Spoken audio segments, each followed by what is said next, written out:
Close your eyes, put your hand in mine, and then come right away with me.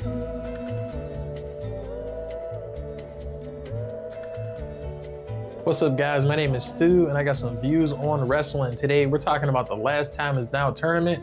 4 of the 16 names have been announced, and I'm gonna be guessing who the other 12 is gonna be. So sit back, relax, and let's talk about it. This past week, we saw Adam Pearce draw names from a Tumblr, and to me, that's a little bit lame.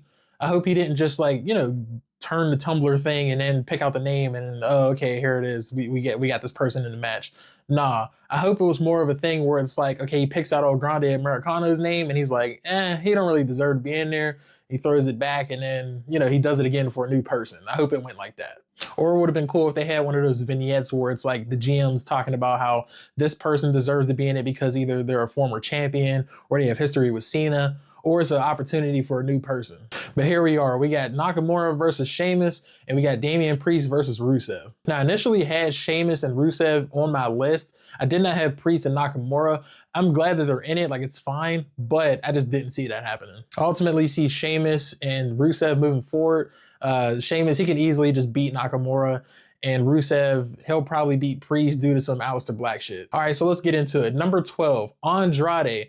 He's back from AEW. He got another year on his contract with WWE. He's a former United States champion, former NXT champion, and I'm bullshitting. It's actually not Andrade. That'd be insane if it was Andrade. No. The real number 12 is Matt Cardona. Him and Cena have a ton of history. They can do a situation where Matt, he's trying to get revenge for the death of Zack Ryder or something like that.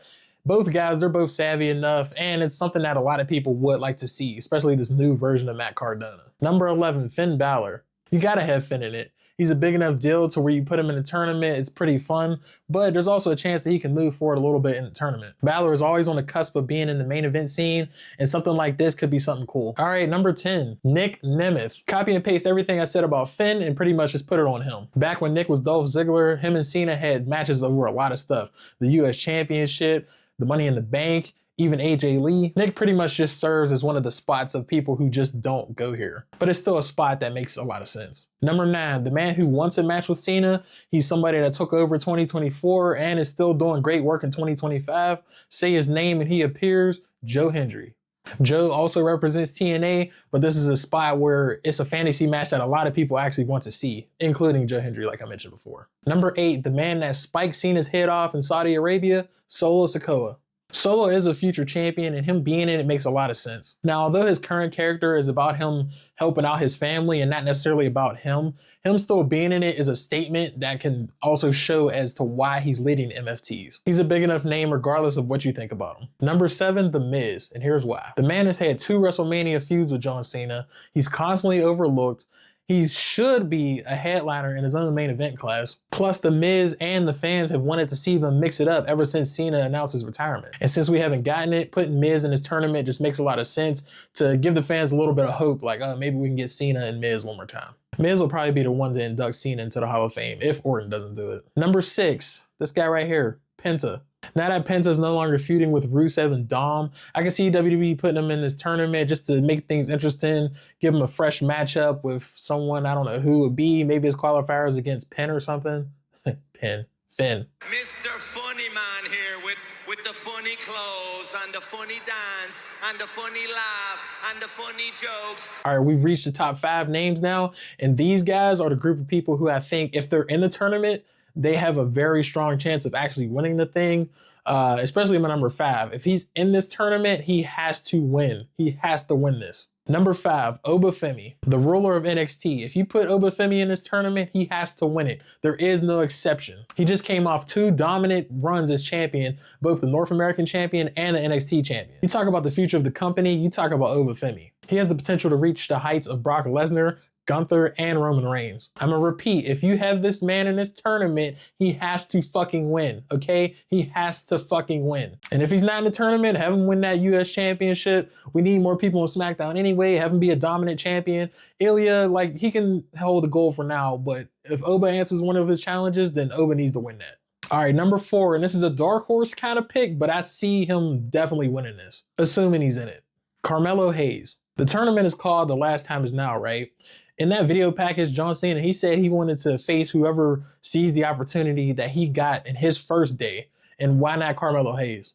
Carmelo is also someone who's going to be the future of this company. And what a way to do something with that than have him being the guy to actually beat John Cena. Have Melo and Miz kind of finish their feud in this tournament and have Melo win that. And knowing John Cena, he probably wants someone young and new like Carmelo Hayes to be the one to actually beat this guy. All right, number 3, Drew McIntyre. Now I know putting Drew on this list and even this high on this list is kind of crazy and hypocritical, especially because I said I didn't want to see him in this tournament to begin with, because I'm tired of seeing him being booked in opportunities where he ends up looking bad. Like, Drew can lose, that's not the problem. Again, it's how he loses. He keeps looking like a dickhead every time he loses. But I got to thinking, and here's ultimately why I decided to put him on the list. The result of Drew winning this tournament and being the one to retire Cena puts all that shit to rest about him being buried. Drew is that legitimate, he is that scary, he is that believable. He just has to stop bitching about how the world is screwing him over. He's a former WWE champion and he's to fucking act like it. Take all that anger, all that frustration, and win that fucking tournament. If he was the one to win, no one would complain about it.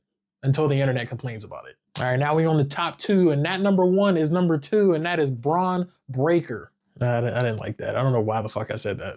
Braun Breaker wasn't initially even on my list because I feel like he has way too much going on, and him being in this tournament would be a little bit of overkill. He's already beefing with Adam Pearce, who won't let him be world champion. He's got beef with Punk, LA Knight, the Usos, Roman Reigns to an extent, and Illumin Seth Rollins whenever he returns in 6 months or so. But you can't deny that him being in this tournament isn't unlikely. So maybe it's a way to give him something massive to do if they're not gonna make him world champion anytime soon, at least until by Mania or something. Like, I can easily see his team winning War Games and then he goes on to beat Cena. It's pretty possible. And now we're down to the number 1 pick. Gunther, of course it's Gunther. He already retired some white guy before, so why not do it again? Gunther makes the most sense. He's already been rumored to be Cena's last opponent for like a year now, I think. And who knows, maybe this could be his thing. He's already retired that old white guy.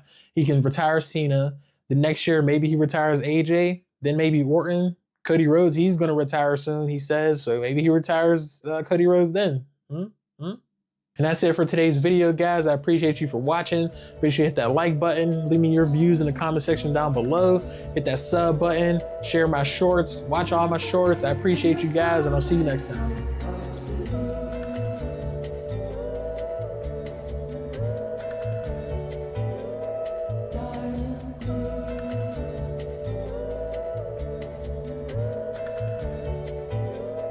Darling, close your eyes.